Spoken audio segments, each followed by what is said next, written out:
The morning sun peeked through the thin curtains as Aisha woke up to the soft ringing of her budget phone alarm. For a moment she stayed still, listening to the faint sound of traffic outside and the quiet hum of the old fan in her room. She wished she could sleep longer, but her shift at the small family restaurant started early. Her younger brother slept on a mattress near her bed, curled up like a kitten, unaware of the world waking up around him. Aisha tiptoed around the room so she wouldn't disturb him, gathering her uniform and getting ready for the long day ahead. Their apartment was small and old, with peeling paint on the walls and a kitchen sink that leaked a little. But even with all these imperfections, she felt grateful, because it was still a place to call home. She brewed some instant tea and ate a slice of dry toast, trying not to think about how her stomach already wanted more. Money was always tight, and saving every dollar was necessary, so she learned how to accept hunger like an old friend who visited often. As she tied her hair back, she caught her reflection in the mirror above the sink. Her eyes looked tired, older than her age, yet there was still a flicker of hope in them. She whispered to herself, "One day things will change." Even though she didn't know how or when, it was a promise she made to herself every morning, like a quiet prayer hidden in the folds of everyday life. The walk to the restaurant took her 15 minutes, passing by the same bakery, the same flower shop, and the same bus stop filled with people rushing to jobs they didn't always enjoy. Sometimes, she hummed on the way, mostly classical tunes she heard in old recordings or online videos. Music made her feel free, even if it was only inside her mind, like stepping into a world where everything was soft and golden. When she reached the restaurant, she greeted the owner and her coworkers with a gentle smile. The restaurant wasn't fancy, but it had a warm atmosphere with wooden tables and hanging lights that glowed like tiny stars. In the corner stood a grand piano, polished but rarely used, a silent mystery that caught the attention of customers. Most people who visited assumed someone played it every night, but in truth it had been untouched for years. Only dust knew the secrets hidden in its keys. Aisha changed into her apron and started wiping down the tables, preparing for the breakfast crowd. The smell of freshly brewed coffee filled the air, mixing with the scent of warm pastries and butter sizzling on the stove. She loved this hour of the morning, before the noise grew and orders piled up. It was the calm before the storm, a moment when the world felt slow and manageable. As customers began to arrive, Aisha moved between tables with practiced grace.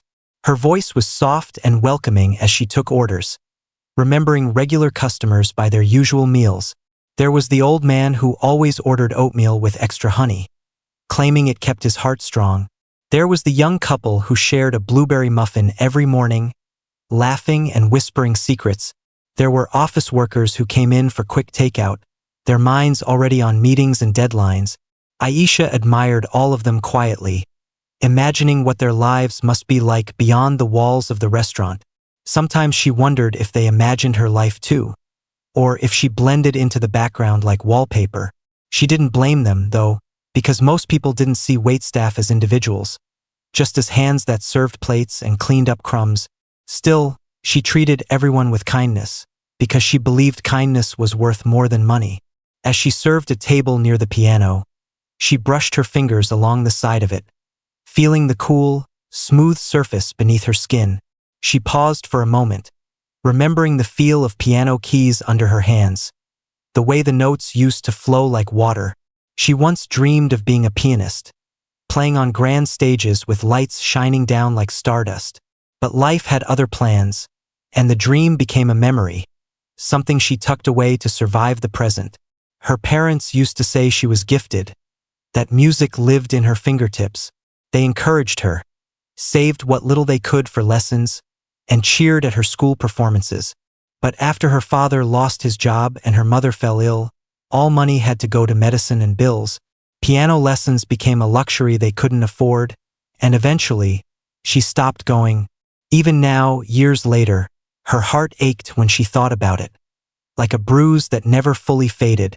A coworker named Deepak waved her over, calling out an order for table 6, and she snapped out of her thoughts. She smiled, took the plates from him, and balanced them like a dancer balancing steps. She didn't let her sadness show. because she believed everyone carried their own invisible weight, and she didn't want her own to make others feel heavy too. The day moved on with the rhythm of clinking glasses, soft chatter, and the occasional burst of laughter. Aisha liked watching people enjoy their meals, families connecting, friends sharing stories, strangers finding comfort in food. It reminded her that life still had good moments, even within struggle. Sometimes she imagined the restaurant was a stage and she was performing, moving through the space like choreography. Not music, but something close to it. A performance of service, patience, and quiet dignity. During her short break, she sat near the back door, sipping water and stretching her legs. Her phone buzzed with a message from her younger brother, asking if she could bring home leftover bread from the restaurant. She smiled and typed back that she would try, even though she wasn't sure there would be any. She missed him during the day and wished she could spend more time helping with his schoolwork. But working double shifts was the only way to pay rent, buy food, and save for her mother's medical checkups. Money wasn't the only burden she carried, though. Sometimes she felt like she was stuck, like life was a hallway with doors she couldn't open. She wondered if she would ever escape the cycle of bills and responsibilities. She wondered if dreams expired, or if they just slept like seeds underground waiting for a season to bloom. When the break ended, she returned to the dining area and noticed the piano again. It looked almost alive in the sunlight, the keys like teeth of a smile frozen in time. She imagined the sound of music filling the room, lifting spirits and making ordinary moments magical. For a second, she felt a spark inside her, a whisper of something she thought she lost. Then she took a deep breath and continued her work, pushing the feeling away gently, like closing a music box. The lunch rush began, and the restaurant buzzed with energy. Orders stacked up, the kitchen filled with steam and shouts, and Aisha moved faster, her feet aching but her smile steady. Even when customers were demanding or rude, she stayed calm, because she believed that being gentle in a hard world was its own kind of strength. At times like this, she wished she could pour her feelings into a piano instead, let the notes speak for her, but instead, she poured them into her service, hoping they reached people in ways unnoticed but meaningful. By afternoon, the crowd thinned, and the restaurant returned to its slower rhythm. Aisha wiped tables again, humming softly under her breath, the melody drifting like a feather. Her coworker asked if she ever thought about singing or performing, and she laughed shyly, dismissing the idea. She didn't want to sound silly or like she was bragging about something that no longer felt real. So she simply shrugged and said she used to love music. But life changes everyone. The day continued, ordinary on the surface, yet full of tiny moments that made it hers. Moments of tiredness, moments of hope, moments where time felt like a gentle hand on her shoulder or like heavy weight on her chest. Life didn't feel like a movie or a grand adventure, but like a slow unfolding, like pages turning in a book she didn't know the ending of. Still, she kept going, step by step, shift by shift, because even without knowing the future, she believed there had to be more. She believed ordinary days could still lead to extraordinary ones, even if she didn't know how or when. In that little restaurant, surrounded by the smell of coffee and clatter of dishes, her story continued quietly, a story of a girl who had once played piano like she was born for it, who now served meals with hands that still remembered music. A story that looked ordinary from the outside, but held the spark of something waiting to happen. She didn't know it yet, but her life was building up to a moment, a single moment that could change everything, a moment that was already on its way to her, hidden in the folds of time like a gift she didn't know she was about to receive. The morning slowly slipped into afternoon, and the restaurant's sunlight shifted from bright gold to a softer shade. Aisha felt the change in the air before she even looked at the clock, the calm before the next wave of customers. She stretched her fingers quietly as she refilled the sugar jars, her back aching but her mind trying to stay present. Sometimes she wondered if her whole life was going to feel like this, a routine on loop, familiar but heavy. She didn't hate her job, but she wished it didn't have to be her whole identity. The bell above the door chimed, a clear little sound that signaled another visitor. Aisha looked up automatically, ready with her polite smile, a habit that felt stitched to her face by now. Someone stepped inside, and right away she sensed something different, like a small ripple in water. He wasn't dressed in fancy clothes that screamed wealth, but something about him felt composed, like he belonged to a world that moved slower and demanded less from him. His coat looked tailored, his shoes polished, and his silver hair gleamed softly like winter sunlight. Customers turned their heads for just a second, curiosity flickering before they went back to their meals. He walked with an ease that suggested confidence, not arrogance, the difference clear but subtle. Aisha couldn't place what exactly made him stand out. Maybe it was the way his eyes moved around the room before settling on an empty table near the piano. That piano, silent and untouched, almost seemed to straighten at his presence. Like an old friend waking up from a long sleep, Aisha swallowed, feeling a small tug in her chest as she approached him. "Good afternoon," she said gently, her voice steady even though her nerves fluttered like moth wings. He offered a polite smile, the kind that felt warm but reserved, like a door slightly open but not inviting entry yet. "Good afternoon," he replied, his tone smooth and calm, his gaze kind but observant. It felt like he noticed things other people didn't, like he scanned the world in layers, not just surfaces. Aisha didn't know why, but she felt seen in a way she wasn't used to, not as a waitress, but as a person. She handed him a menu, and he nodded in thanks, his attention drifting toward the piano again. "Does anyone play?" he asked, tapping his fingers lightly on the table as if mimicking keys. Aisha blinked, unprepared for the question. "Not recently," she replied, letting the truth sit gently in the air. He hummed a thoughtful sound, not judgmental, just curious. "It's a beautiful instrument," he said, his eyes still tracing the curve of it. "It is," she whispered before she could stop herself, her voice carrying more emotion than she intended. For a moment, everything felt still, like the restaurant was holding its breath. She felt her cheeks warm, embarrassed that her feelings had slipped out so easily. He didn't react unkindly. He simply tilted his head, studying her gently. "You sound like someone who knows that piano well," he said, not as a question but as a quiet observation. Aisha stirred her apron strings with her hands, her voice shrinking as she answered, "I used to." He didn't ask why she stopped, and she silently thanked him for that. Questions about her past always felt like stepping into a room with no exit, and she hated the feeling of being cornered by memories. Instead, he just ordered a cup of herbal tea and a vegetable soup, his choices simple, nothing demanding. She wrote down the order and hurried to the kitchen, the weight in her chest unexpectedly lighter. It had been a long time since anyone spoke to her like she was more than the tasks her job required. While the soup simmered, Aisha peeked into the dining area from behind the counter. The man was looking out the window, his posture relaxed, not in a hurry like most customers who constantly checked their phones. He didn't scroll, didn't type, didn't tap nervously. He just sat and observed, like the world still had something worth looking at.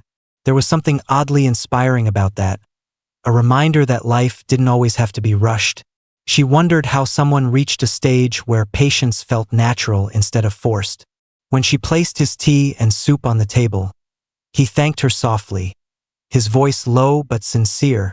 The steam curled upwards like ghostly fingers, and he watched it dance for a moment before speaking. "What's your name?" he asked, not in a demanding way, but like he valued the answer. "Aisha," she said, feeling the syllables fall like petals. "And yours?" He paused for a heartbeat before replying, "Mr. Kareem." With a small nod, she tried the name silently in her mind, wondering if she had heard it somewhere. It sounded familiar, like something she might have seen in a headline or overheard on the bus, but she couldn't place it, and she didn't want to assume anything. People often made wrong assumptions, and she didn't want to be one of them. Still, her curiosity burned quietly, a candle flickering inside her chest. As she worked, she noticed him observing the restaurant with a soft expression. He watched the workers move like gears in a clock, customers shifting like scenes in a play. His eyes held a calm interest, not judgmental, just reflective. Some customers looked without really seeing, but he seemed to see the invisible lines between things. It made Aisha wonder what kind of life taught someone to observe so carefully. Her coworker, Deepak, leaned close and whispered, "Do you know who that is?" While pretending to clean a nearby table. Aisha shook her head. "Should I?" she asked quietly. Deepak's eyes widened. "I think he's a millionaire, like really big investment companies, charity foundations, schools, that kind of stuff." Aisha froze for a moment, her breath catching in her throat. She glanced back at the man, her heart thudding a little faster than before. She didn't panic, but a nervous flutter spread in her stomach. Not because he was wealthy, but because the idea of being observed by someone influential felt intimidating. She suddenly felt small, like a note in a long symphony, easy to overlook or forget, but she forced herself to breathe, reminding herself that he was just a person drinking tea at a table. Even powerful people had to sit and eat like everyone else. Still, she couldn't deny that the thought stuck with her. Why was someone like him here, in a humble restaurant tucked away on a quiet street, rather than a luxurious place downtown? Was it coincidence or something else, something she couldn't yet name? She didn't believe in destiny. Not exactly.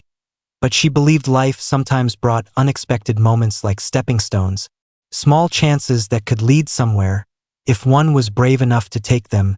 Mr. Karim finished his soup slowly, appreciating each bite, not rushing. When Aisha returned to check on him, he smiled gently and asked, "Do you ever miss playing?" Her throat tightened, the question landing in the center of her chest like a pebble dropped in water. "Yes," she admitted quietly, the truth slipping out like steam from a kettle. "I miss it every day." He nodded as if he understood without needing explanation. "Sometimes," he said, "the parts of ourselves we put away are just waiting to be invited back." Aisha's breath caught again, the words striking her heart like soft thunder. She didn't know how to respond, didn't know if she trusted herself to speak without emotions spilling over, so she just nodded, swallowing the ache building in her throat. He glanced once more at the piano, then back at her. "Would you play something?" he asked, his tone gentle, not commanding. Aisha's heartbeat stumbled, fear and longing colliding inside her like waves in a storm. "I haven't played in years," she whispered, the confession trembling on her lips.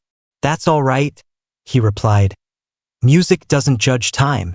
His words hung between them, delicate and daring, like a bridge being built plank by plank. Aisha felt like she was standing at the edge of something, a threshold she wasn't sure she could cross. Her hands flexed at her sides, remembering shapes they once knew, muscle memory whispering from deep within. But memory wasn't confidence, and fear was a loud voice. She looked at the piano, her reflection faintly visible on its polished surface. The room felt heavier, yet full of possibility, like a story holding its breath before the next chapter. She shook her head lightly and replied, "Maybe another time," her voice soft and apologetic. He didn't push, didn't insist, just nodded with quiet understanding. "Another time then," he said, as if he believed without doubt that the moment would come, and the certainty in his tone wrapped around her like a promise she never asked for but secretly needed. She brought the bill, but he barely glanced at it before placing money on the table. More than enough, a generous tip included, not flashy, just thoughtful. "Thank you, Aisha," he said, rising from his seat, his coat settling softly around him. "Thank you for the kindness in your service." She blinked, surprised by the sentiment, and used to being acknowledged for who she was behind the uniform. Before he left, he paused and turned back to her. "There is music waiting for you," he said softly. "Don't let it wait too long." The bell chimed again as he walked out, leaving a trail of questions and heartbeat echoes in his wake. Aisha stood frozen for a moment, the restaurant around her feeling different, almost enchanted, like something invisible had shifted, something she couldn't name but could feel in her bones. She exhaled slowly, her pulse gradually settling. She looked at the piano again, and for the first time in years, the sight didn't hurt the same way. It still ached, but the ache felt alive, like something waking up instead of fading away. And she didn't know it yet, but this was the beginning of a turning point, a moment that would grow into something impossible to ignore, a melody that would demand to be heard again. Aisha tried to carry on with her shift like nothing unusual had happened, but her mind wouldn't stop circling back to Mr. Kareem's words. It felt like they followed her from table to table, like a melody stuck in her head, one she couldn't hum out of existence. "There is music waiting for you," he had said, and she wondered why those words felt heavier than they sounded, as if they were meant to unlock something she had boarded up a long time ago, a door in her heart she had sealed shut for safety. The afternoon slipped into early evening, the restaurant filling with softer lights and the scent of baked bread. Families came in after work, their conversations weaving like threads of everyday life, laughter mixing with the clatter of cutlery. Aisha smiled, poured water, carried plates, spoke kindly, but her heart beat a little differently now, like every moment was charged, like something was building, something invisible and delicate like a bubble about to rise to the surface. Just as she was clearing a table, the door chimed again, and she didn't need to look up to know who it was. The air inside her chest stuttered, her heartbeat skipping like a record catching on a scratch. Mr. Kareem walked in again, his presence quiet but impossible to ignore, like a soft breeze shifting every curtain in the room. He wasn't flashy, didn't demand attention, but people still glanced at him, like their eyes were pulled to him without permission. Aisha wiped her hands on the edge of her apron and approached him, her steps careful, unsure. "You're back," she said gently, hoping she didn't sound surprised, though she was. "I am," he replied, choosing the same table near the piano as though he belonged there. His gaze drifted to the instrument again, lingering, appreciative, curious. It reminded Aisha of how someone might look at an old portrait of someone they once loved. Recognition mixed with longing. She brought him water without being asked, and he thanked her with that same measured kindness. There was something in the way he spoke to her, like he acknowledged her humanity before her role, and it made her feel seen in a way she wasn't used to. He didn't pick up the menu this time, instead folding his hands on the table, his eyes thoughtful like he was preparing to say something important. Aisha felt her breath catch, like she was standing at the border of a moment she might remember forever. "You mentioned you used to play," he said, his tone soft, as though the words were feathers placed gently on the table between them. She nodded, her fingers gripping her apron strings, trying to keep her voice steady.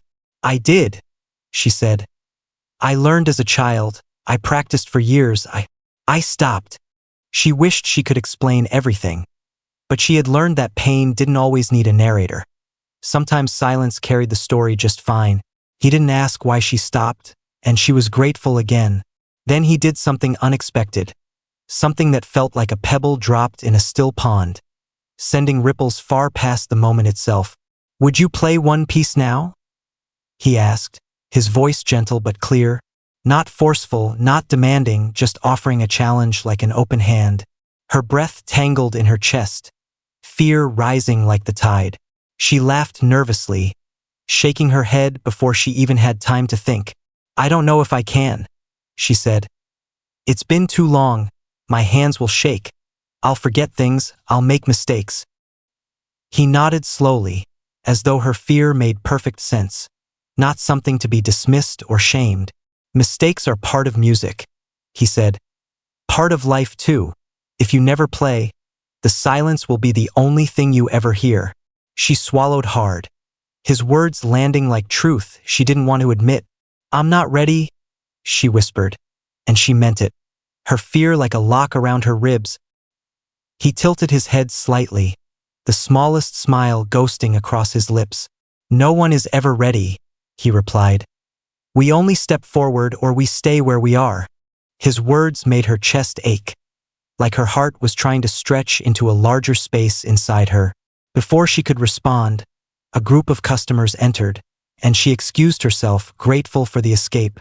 But even while she took orders and carried food, her mind stayed with that conversation, replaying it like a broken recording. She didn't realize her hands were trembling until she nearly dropped a tray, catching it at the last second. Her coworker shot her a concerned look, but she brushed it off, forcing a smile that didn't reach her eyes. Eventually, she returned to his table, her heart thudding like footsteps echoing down a hallway. He looked at her patiently, not expecting anything, not pressuring her, just waiting like a calm sea waiting for a boat to choose whether to sail or not. His stillness unnerved her. His lack of urgency felt like a challenge on its own. In a world where people rushed and demanded immediate answers, his patience felt like an invitation to choose courage or to walk away from it. She glanced at the piano, the polished wood reflecting the warm restaurant lights. It felt like the instrument was watching her too, like it remembered her even if she barely remembered herself. Her legs felt heavy as concrete, her lungs tight, but curiosity and longing tugged at her.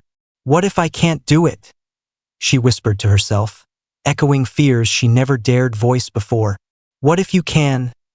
Something inside her answered, a voice that sounded like her own, but stronger. Mr.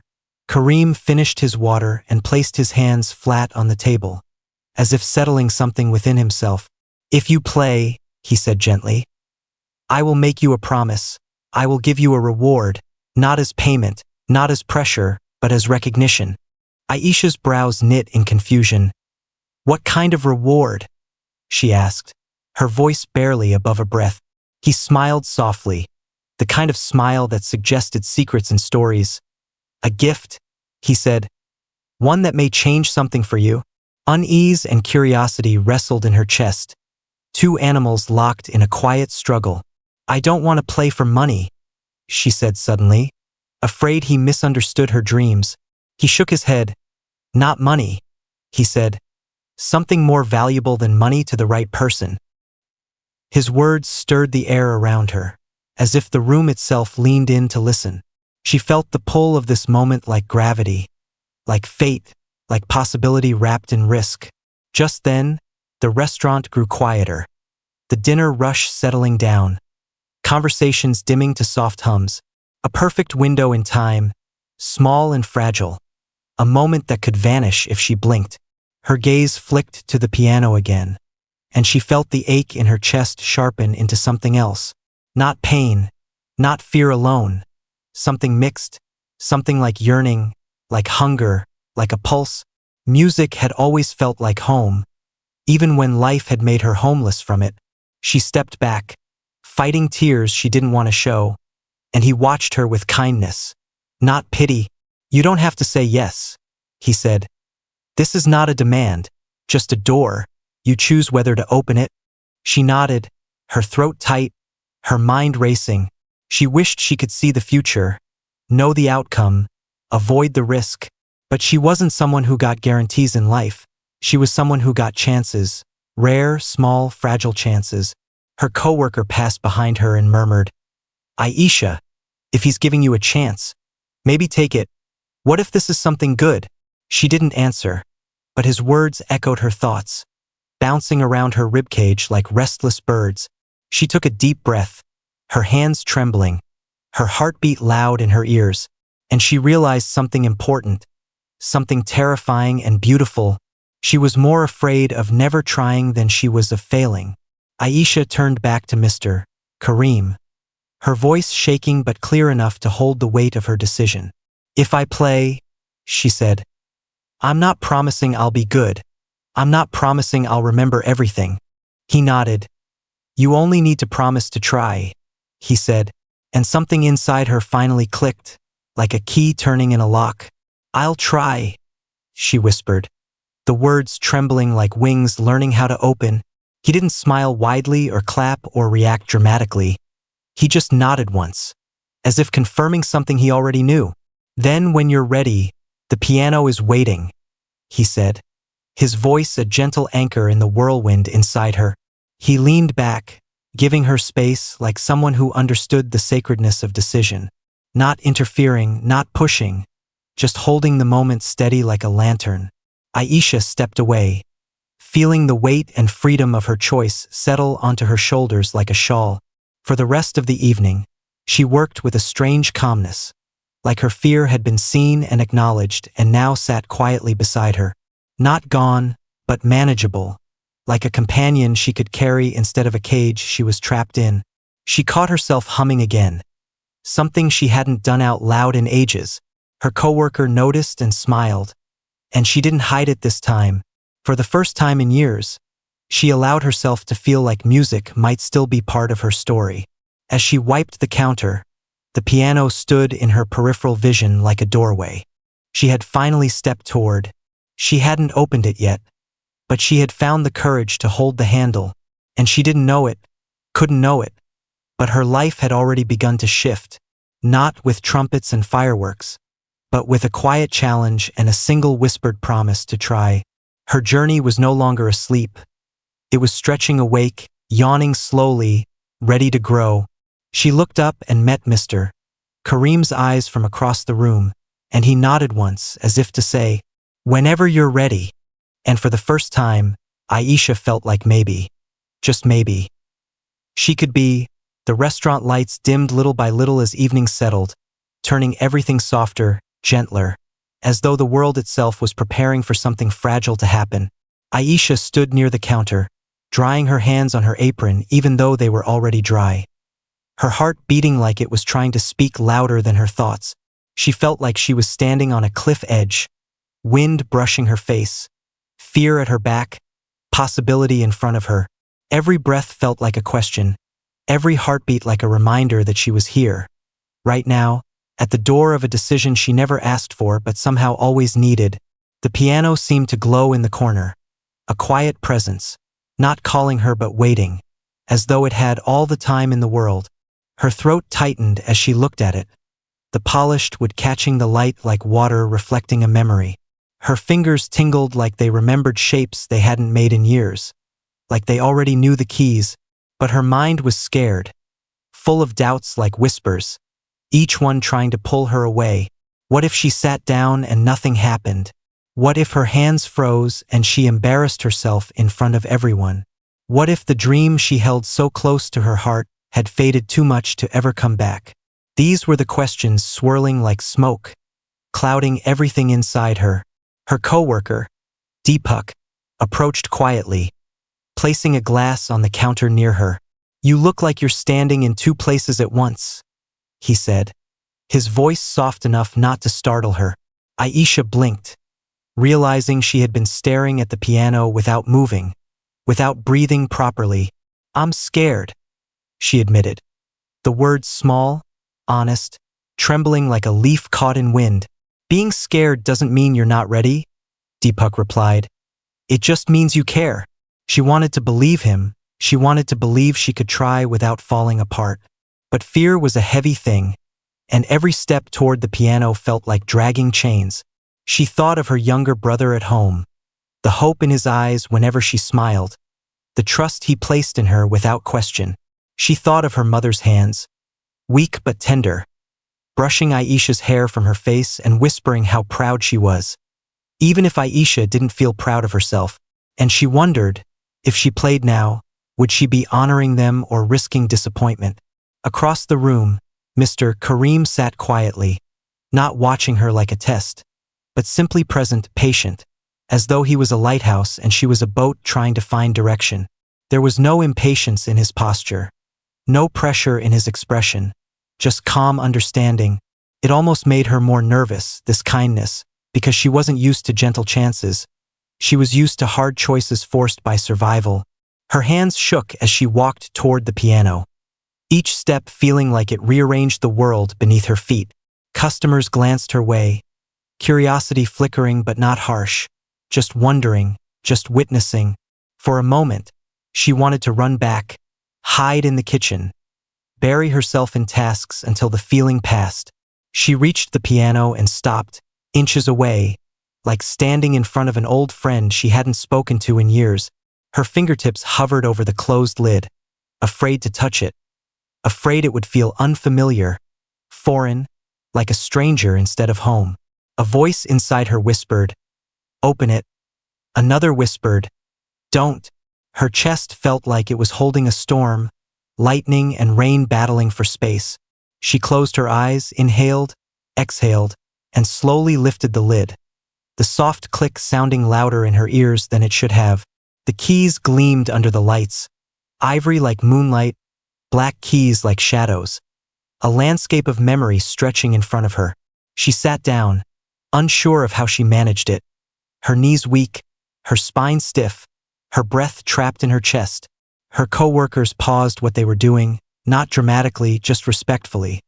Like they understood this moment mattered, even if they didn't know why. Aisha could hear everything. The clink of plates, the hum of conversation, the distant sound of traffic outside. But underneath it all, she could hear something deeper, something older, like a heartbeat that wasn't hers but lived within her. Waiting for her to listen, she placed her fingers lightly on the keys, the cool surface familiar and foreign all at once. Her heartbeat echoed in her fingertips, a steady rhythm, afraid and brave at the same time.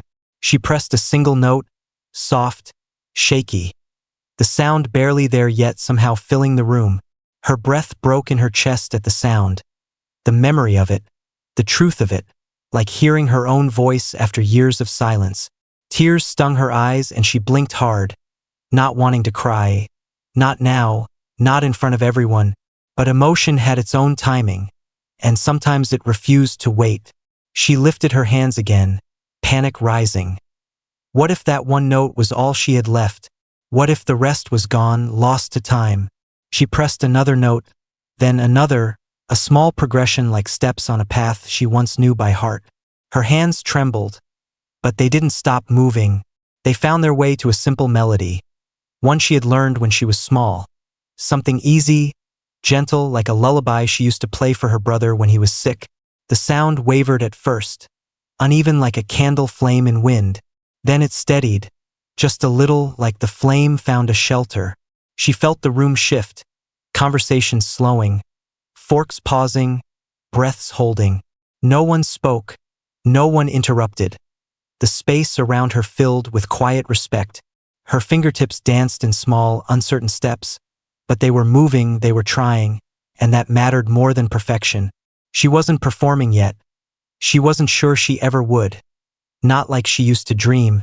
Right now, she was remembering, reclaiming, rebuilding, note by note, breath by breath.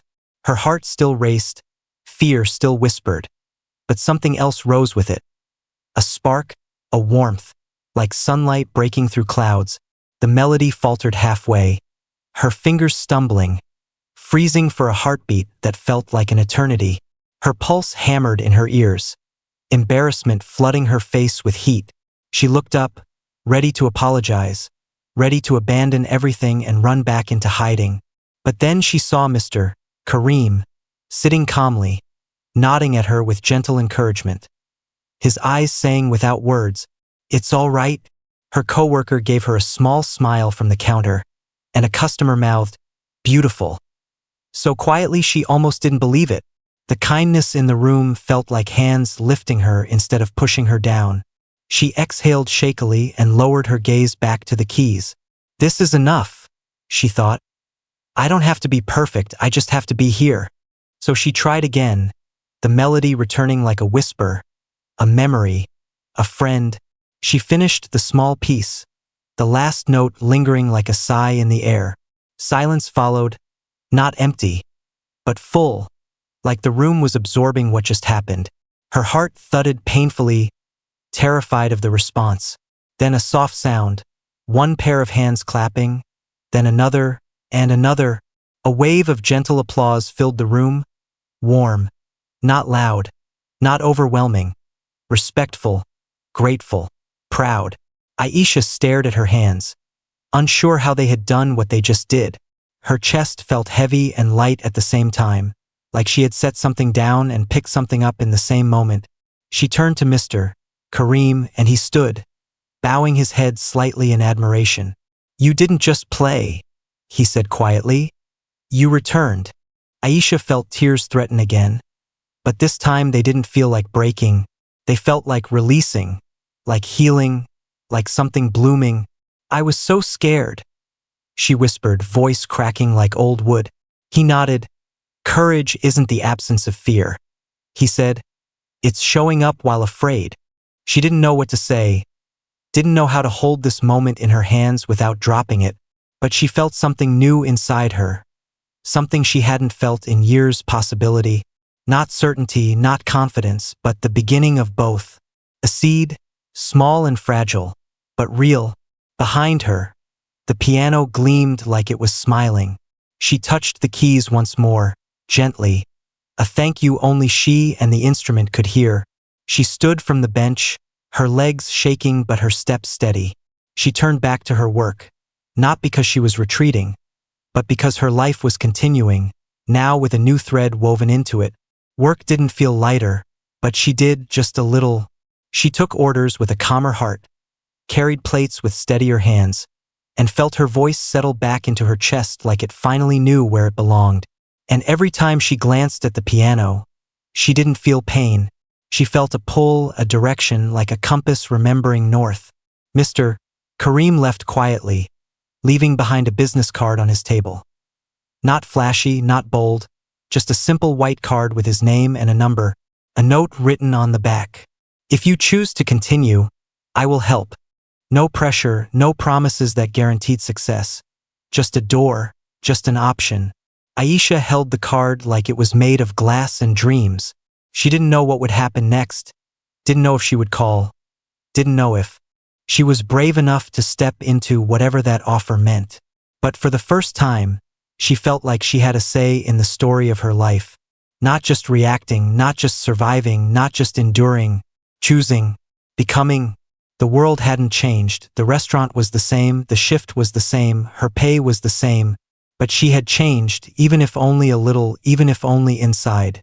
The shape of her fear was different now, softer around the edges, and the shape of her hope had grown, small but present, like a candle lit in a dark room. She tucked the card into her apron pocket, feeling it against her side like a heartbeat. She didn't rush to decide, didn't promise to call, didn't make grand vows. She let the moment sit, breathe, settle, and whispered to herself, I tried. And it was enough to begin something new. The next morning arrived quietly, like the world was still deciding what kind of day it wanted to be. Soft light seeped into the apartment, gentle and pale, brushing over the peeling wallpaper and the chipped table where Aisha sat with her tea. Her brother still slept in the next room, curled up in a blanket like a question mark, unaware that his sister's heart felt different today. She stared at the steam rising from her cup, her mind not in the room, not in the apartment, but at the piano, at the note she played last night that still echoed inside her. It felt like a door had opened and she could not close it again. No matter how scared she was, she reached into her apron pocket, where she had kept the business card from Mr. Kareem. Just touching it made her heartbeat pick up again. Like her fear and her hope were racing inside her at the same time. She placed it on the table and stared at the name printed there in clean black letters, as if those letters were a path to a future she wasn't sure she deserved. She didn't know what she wanted to do. She didn't know what she was ready for, but she knew she couldn't pretend nothing had happened. Her brother shuffled into the kitchen, rubbing his eyes, yawning, asking about breakfast. Aisha smiled and ruffled his hair, pushing her thoughts aside for a moment, choosing to be present for him. She spread peanut butter on toast and handed it to him like she always did, the routine grounding her, reminding her she was still here, still responsible, still in the world she knew. He took a bite and talked about school and friends and a homework assignment he didn't want to finish. She listened, smiling, nodding, but her mind was still somewhere else, tangled between fear and possibility. On her walk to the restaurant, she passed the same bakery, the same flower shop, the same bus stop, but everything felt different, like the world was lit from a new angle, like someone had shifted the sun just a little. Her steps were careful, not rushed like usual. Her thoughts stretched out like a horizon she could almost see. She wondered if that was what change felt like. Not dramatic, not loud, just a slow, gentle rearranging of the furniture inside her heart. She glanced at her reflection in shop windows as she passed, noticing something new in her eyes. They looked scared, yes, but they also looked alive. When she arrived at the restaurant, the owner greeted her as always. Her co-workers waved. Life continued like nothing had shifted, but the piano was there, shining in the corner, and it was impossible to ignore now.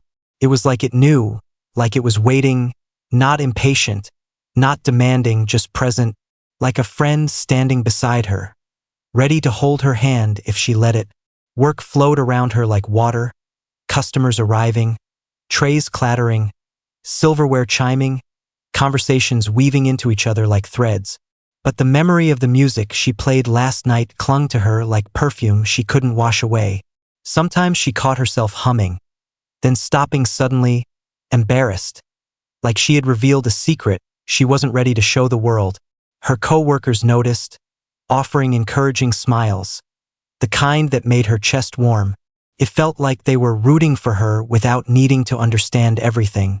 By afternoon, the restaurant settled into a quiet lull, the kind that felt like a held breath. Aisha stood behind the counter, wiping the same spot over and over just to keep her hands busy. Her eyes drifted to the piano again, and she remembered the way her fingers had trembled, the way her heart had nearly burst out of her chest.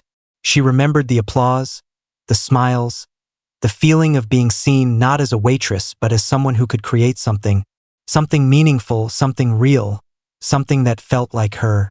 The door chimed, and she didn't have to look up to know it was him.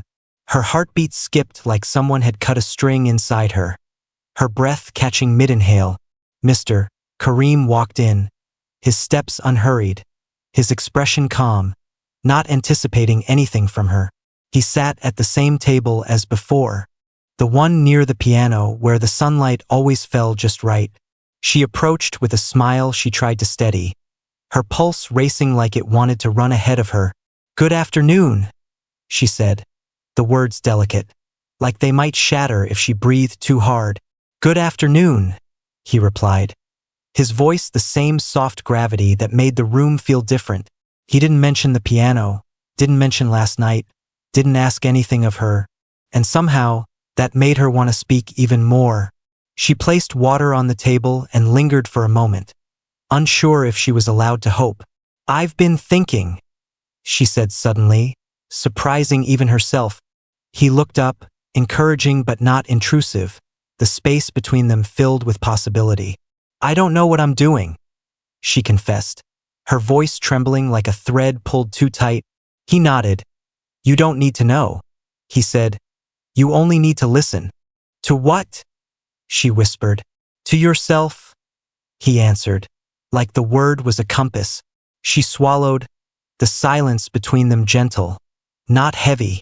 "It's hard to listen when you're scared," she said, her gaze dropping to her hands. He folded his napkin slowly, as though giving her words time to settle. "Fear is loud," he said. "But courage doesn't have to shout to exist. It can whisper and still be enough." Aisha felt something inside her shift, like a lock clicking into place, not opening yet, but loosening. She nodded, not because she was sure, but because she wanted to be.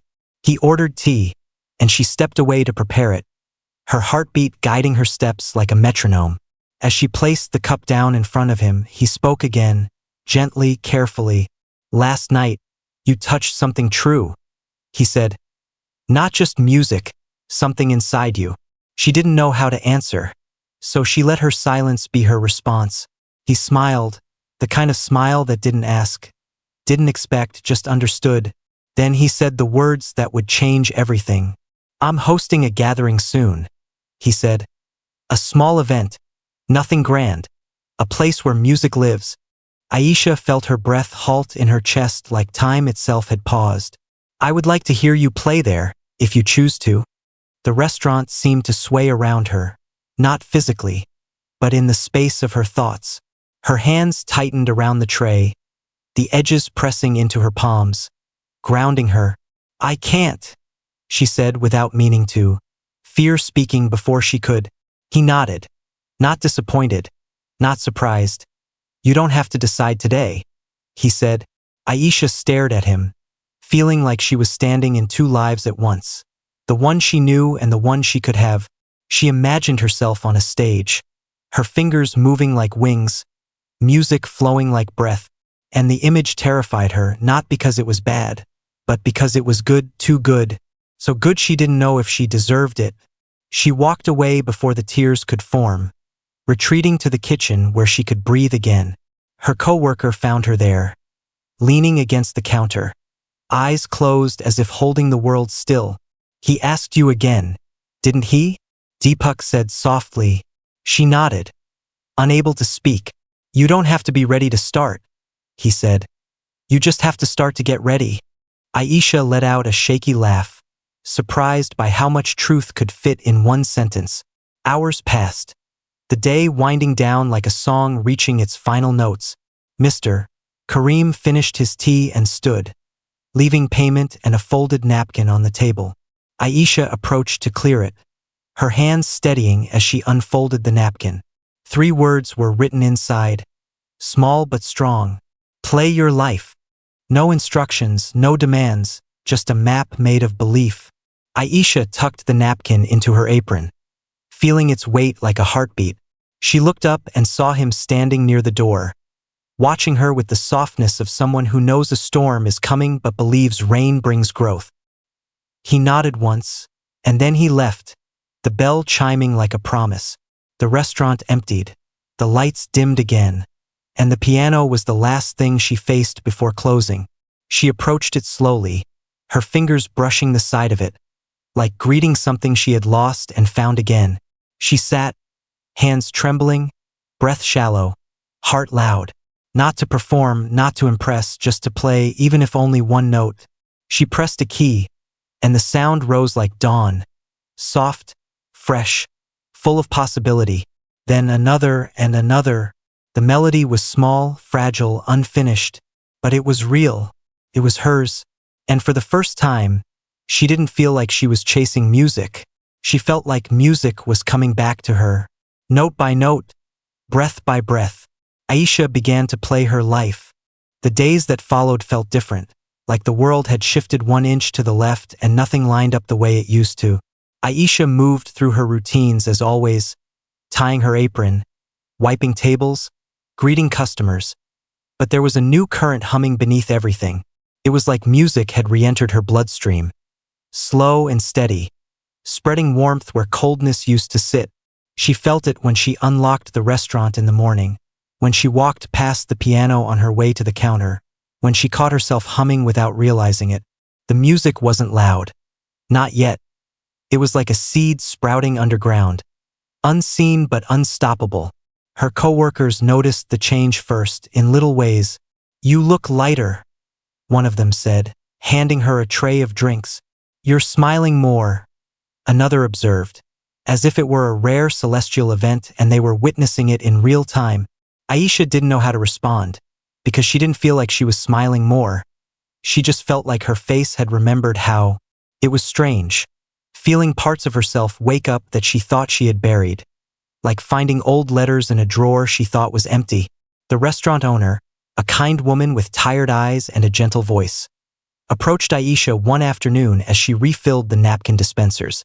"I heard you played the piano the other night," she said, her voice soft like a question wrapped in understanding. Aisha's heart jumped, embarrassment and pride colliding inside her like waves meeting in the middle of the ocean. "I just tried," she said quietly, like she was afraid of scaring the memory away if she spoke too loudly. The owner smiled, placing a hand on Aisha's shoulder. "Trying is where all miracles begin," she replied, and walked away before Aisha could figure out how to respond. Those words stayed with her, settling inside her chest like a candle flame. She felt the warmth of them whenever doubt tried to creep in like a draft under a door. She wasn't used to receiving encouragement, not like this, not without conditions or expectations or consequences. It felt like stepping into sunlight after living so long in shadow that her eyes needed time to adjust. Hope was bright, and brightness could be overwhelming if you weren't used to it. One evening, when the dinner rush slowed and the restaurant grew calm, Mr. Karim walked in again. Aisha felt her heartbeat skip, but this time it didn't drown her. It guided her, like a rhythm she could follow. He sat at the same table, though tonight he didn't look at the piano right away. Tonight, his eyes were on her, studying her with quiet pride. Like he could see the shift even if she didn't fully understand it herself. "You've been practicing," he said gently when she approached. Statement, not question. Aisha nodded, her voice small but steady. "I have. Not because you owe anyone," he said, "but because something inside you asked to be heard again." Aisha looked down at her hands, the same hands that had scrubbed dishes and carried trays and now dared to play again. She wondered how many dreams were hidden in the bones of those hands, waiting for their turn to speak. He ordered tea as always, and she brought it to him with a calmness she hadn't felt before. The card he had given her remained tucked inside her apron pocket every day. The words, "Play your life," etched in her mind like instructions for a map she was learning to read. Today, she felt ready to ask the question she'd been scared to ask. "What did you mean by helping me?" she said as she poured water into glasses, her voice barely above a whisper. He looked at her like he had been waiting for this moment, not pushing her to it, just waiting for her to arrive. "It depends on what you want," he said simply, like the answer was a door she had to open. Aisha didn't respond right away, because she didn't know how to want out loud. Wanting was dangerous when life didn't guarantee things, when disappointment felt like a familiar visitor. But she tried anyway, quietly, carefully, like offering a bird your hand and hoping it won't fly away. "I want to play again," she said, her voice trembling with honesty. "I want to learn. I want to grow. I want to be more." Mr. Kareem nodded, his expression warm but serious, like someone who understood the weight of what she asked for. "Then let's begin," he said, and those 3 words felt like a turning point. A hinge, a key in a lock. "What do I do?"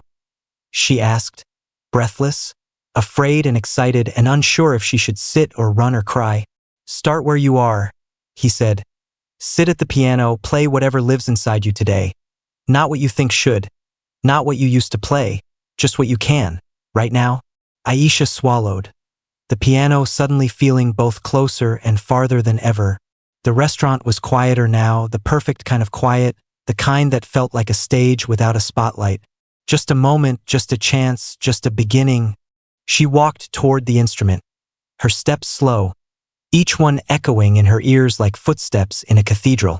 She sat, the bench creaking softly as if greeting her, as if saying, "Welcome back." Her hands hovered over the keys, the air buzzing with something she couldn't name. Fear sat beside her like an old friend, but it didn't take up all the space this time. Courage sat on her other side, smaller, quieter, but present. She touched a key, just one, and the note rose like smoke, like breath, like a prayer. Everything in the room responded, like the air tightened around the sound, like the world leaned in to listen. She started to play, not a song she knew, not something practiced, just sounds, notes like footsteps on a path she was creating as she walked. Some were soft, some stronger, some wavered like her confidence. But none of them vanished. They existed. They mattered. They filled space that once was silent, and that alone felt like a victory, like a sunrise after too many nights. The customers turned, their conversations fading, their forks pausing mid-air, not because the music was perfect, but because it was honest. It was raw, trembling, human. Every note a confession, every silence a heartbeat. Aisha played as though her feelings had hands, as though her memories had voices. The room grew still, like the world forgot how to move. And then, something strange happened inside her. Her fear loosened its grip, like fingers unhooking one by one. Her hands steadied. Her breath found rhythm. Her mind quieted. It felt like stepping into a warm ocean, letting the water hold her weight. Music wasn't chasing her. She wasn't chasing music. They met in the middle. Her melody grew, fuller, clearer, reaching corners of the room that had never known sound from that piano before. Someone near the back exhaled loudly, like they had forgotten how to breathe. A small child leaned forward on their seat, curious, enchanted. A couple held hands under the table, their eyes softening as the music passed through them. The restaurant felt transformed, like they had all stepped into a story without realizing it. When Aisha reached the final note, it hung in the air, suspended like a star not ready to fall. Silence followed, deep and full, not empty, not awkward, just holy. It was the kind of silence that comes after truth, the kind that tastes like tears and hope at the same time. Aisha's hands shook as she pulled them back, her breath ragged, her heart pounding like a drum too big for her chest. She didn't know if she had played well. She didn't know if she deserved the moment. Then the silence broke. Not with applause, not with noise, but with stillness. A stillness so complete it felt like the room itself bowed to her. People didn't clap right away because they were still returning from wherever the music had taken them. It was the most powerful silence she had ever heard. A silence that meant they felt it, they heard her, they saw her, and in that silence, Aisha began to believe.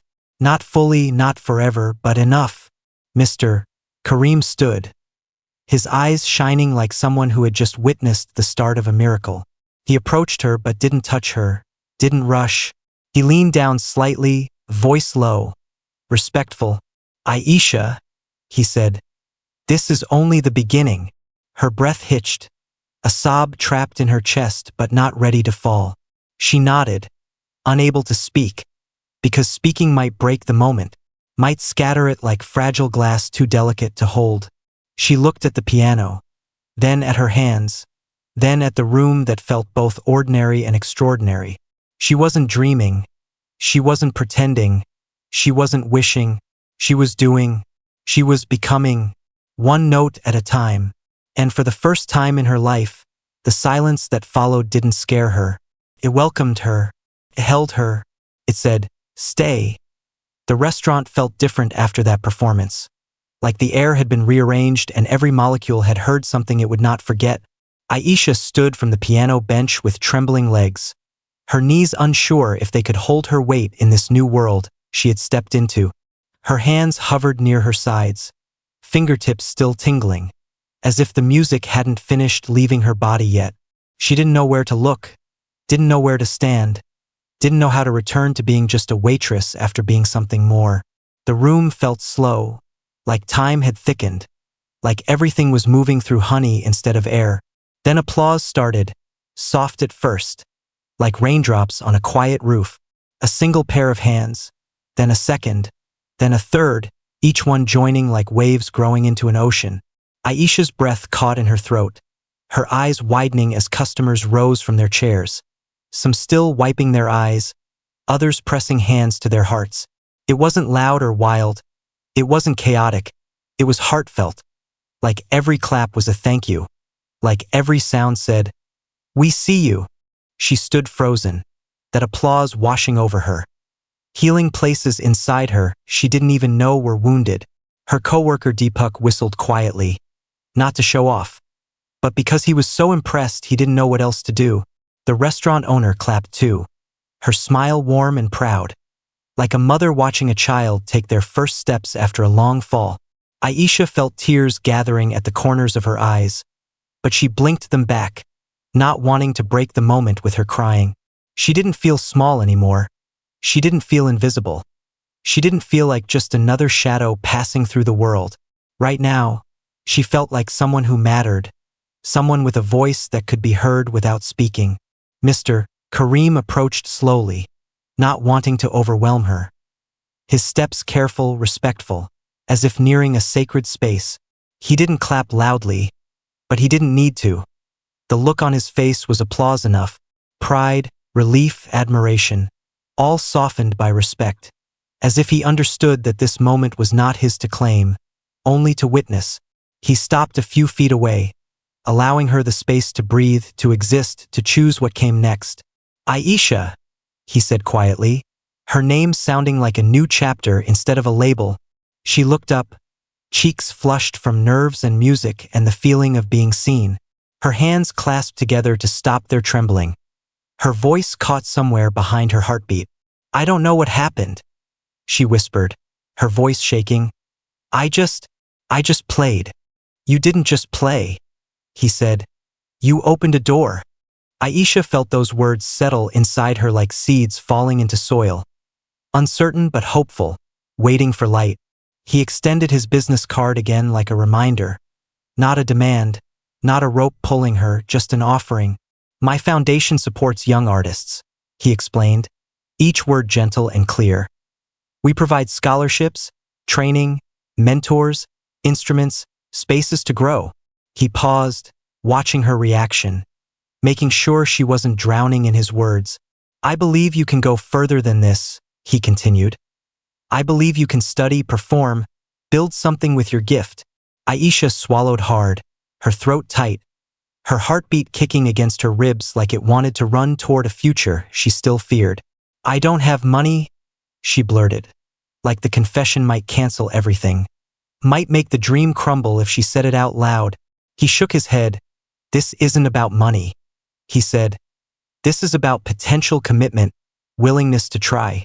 Aisha felt her shoulders shake, like hope was too heavy to carry all at once. I have responsibilities, she added, voice cracking. My brother, my mother's medicine, rent, the restaurant needs me. Mister. Kareem nodded, understanding settling into his eyes like deep water.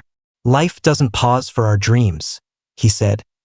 But sometimes, it makes space if we let it. He didn't push, didn't tell her to quit her job or abandon her life. Instead, he offered something smaller, something more possible. There's a local workshop next week, he said. A gathering of musicians and teachers. You can come, just watch if you want or play if you feel ready. His tone made it sound as simple as stepping into another room, not stepping off a cliff. Aisha hesitated, her heart torn between fear and longing, between duty and desire. A customer stepped forward, interrupting the moment, not intentionally, just moved by what they witnessed. I don't know much about music, they said shyly, but whatever that was, it felt like sunlight. Aisha covered her mouth, overwhelmed by the kindness. Another customer nodded. Don't let that talent go back to sleep, they said, smiling gently. Deepak chimed in. We'll manage here. If you need time to study or practice, we'll help. Every voice felt like a thread stitching her courage back together, piece by piece. Aisha felt the walls inside her shifting. The part of her that always said no first was quieter now. The part of her that whispered, maybe, had grown louder. She wasn't ready to say yes, not yet, not fully, but she wasn't ready to say no either. For the first time, she was somewhere in between, a place where possibility lived. I'm scared, she admitted, the words trembling like glass. You can be scared, he replied. Just don't let fear be the only voice in the room. She nodded, her breath shaky, her heart heavy and light at the same time. I'll think about it, she said. I promise I will. That's enough, he answered and meant it. He placed a small envelope on the piano, sealed and simple. If you decide to come, he said, everything you need to know is in here. He didn't tell her to open it, didn't ask her to take it immediately. He just placed it down gently, like planting a seed and trusting the earth to do the rest.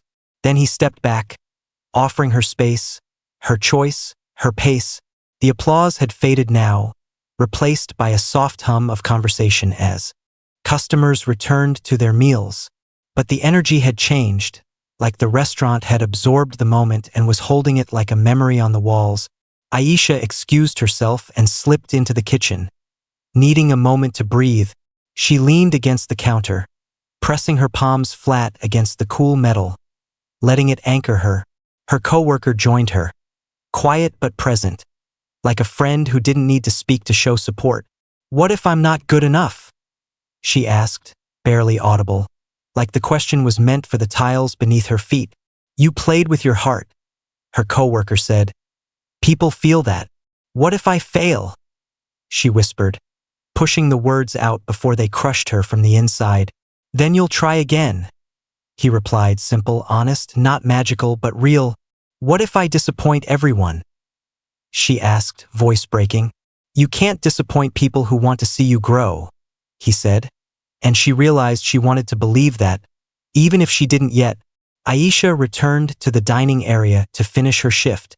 She worked quietly, but something inside her felt louder, like a drumbeat starting small, asking to be followed.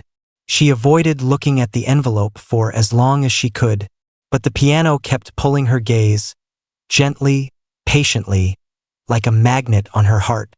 When she finally approached, her hands shook as she picked up the envelope. It felt heavier than paper, like it carried a future inside it. She held it to her chest for a moment, closing her eyes, feeling her heartbeat against it. She didn't open it yet, but she didn't put it down either. She wasn't ready, but she didn't walk away. Mr. Kareem watched from the doorway, his coat in his hand. His shoes pointed toward the evening air outside. Their eyes met, and she gave him the smallest nod. Not a yes, not yet, but not a no. He smiled, not a triumphant smile, not an expectant one, but a hopeful one. Then he stepped outside, the bell chiming behind him like the start of a new song. The silence he left behind wasn't empty. It was full of promise. Aisha looked at the piano one more time, the keys like a path she could learn to walk again, the envelope like a door she could learn to open, her fear like a shadow, her hope like a candle, both real, both present, both hers. She whispered to herself, a promise, a question, a prayer, maybe. And in that word lived the beginning of yes. The next morning arrived like a question.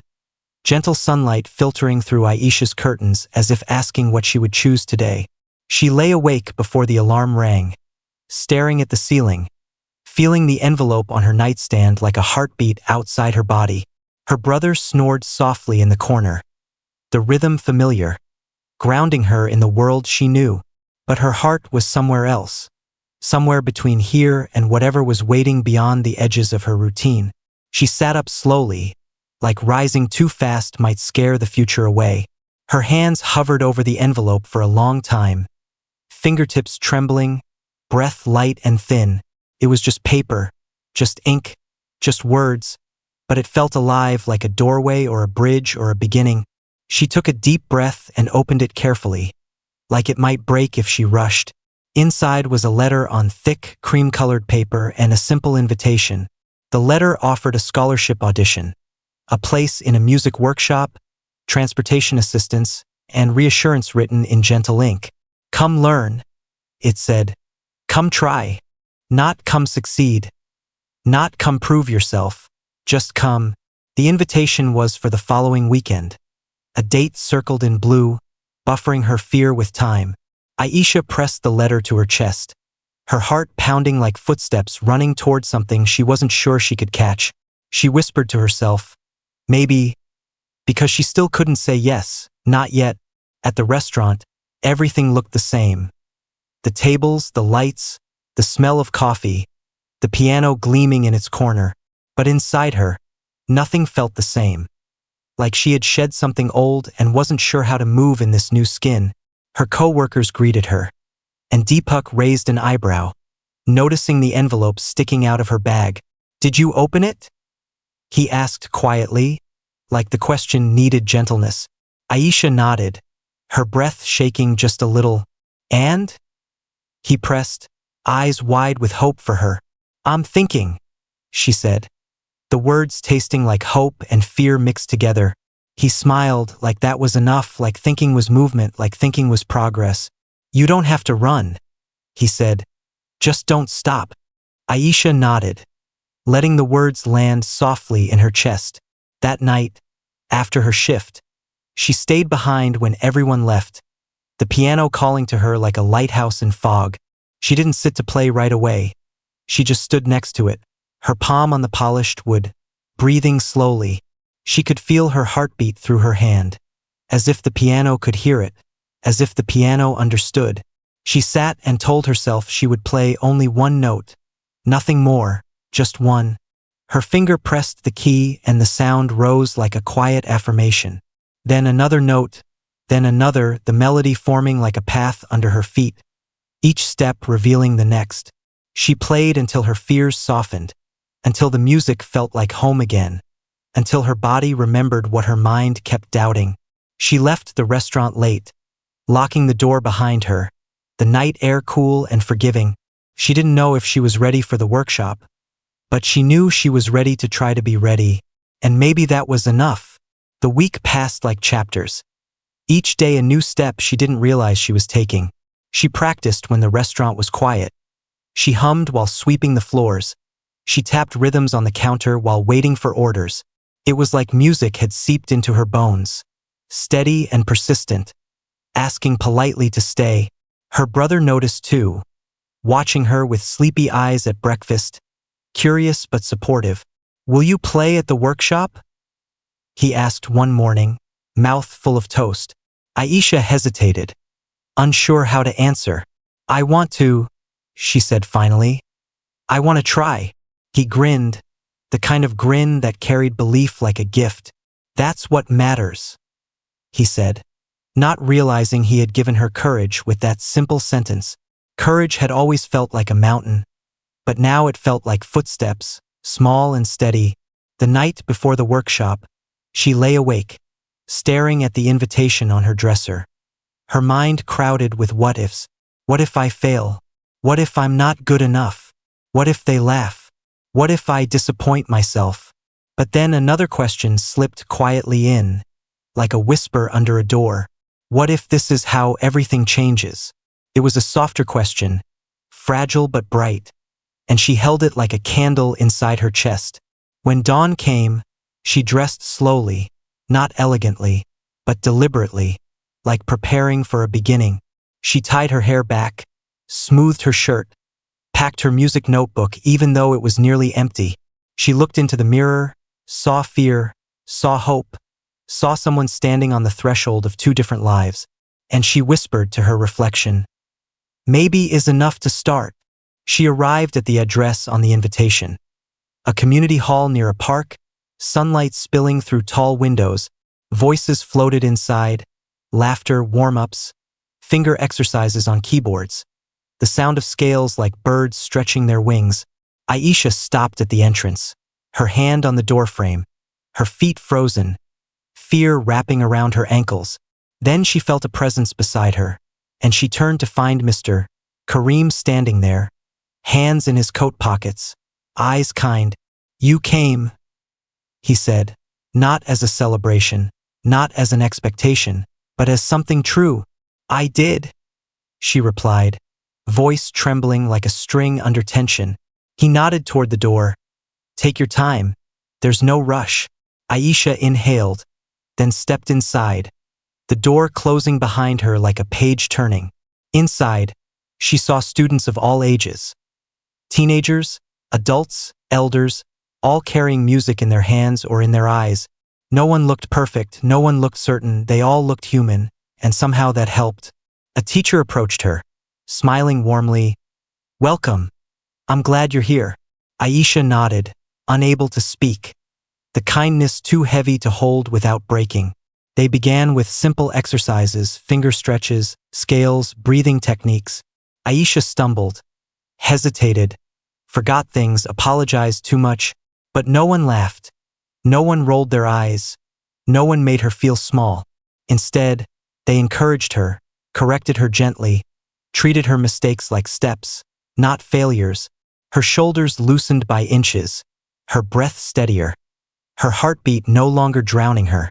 At the end of the workshop, the teacher invited anyone who wished to play a short piece. No pressure, no judgment, just sharing. A few students played.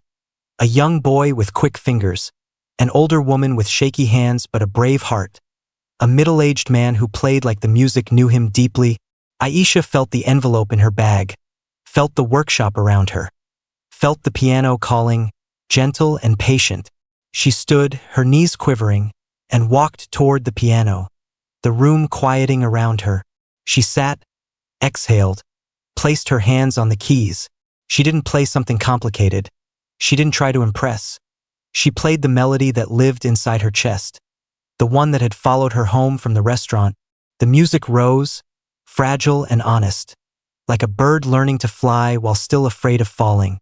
She played her fears, her hopes, her memories, her dreams, all tangled in sound. When she finished, the room was silent, that same heavy, Holy silence she remembered from the restaurant. Then came applause.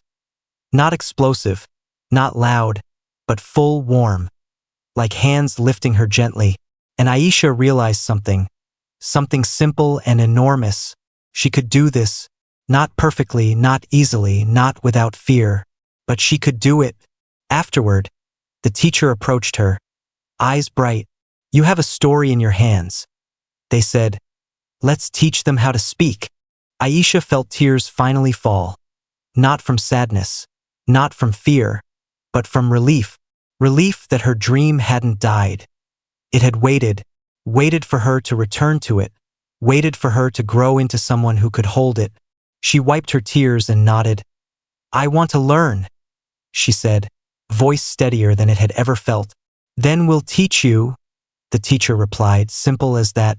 Mr. Kareem stood near the doorway, watching with quiet pride.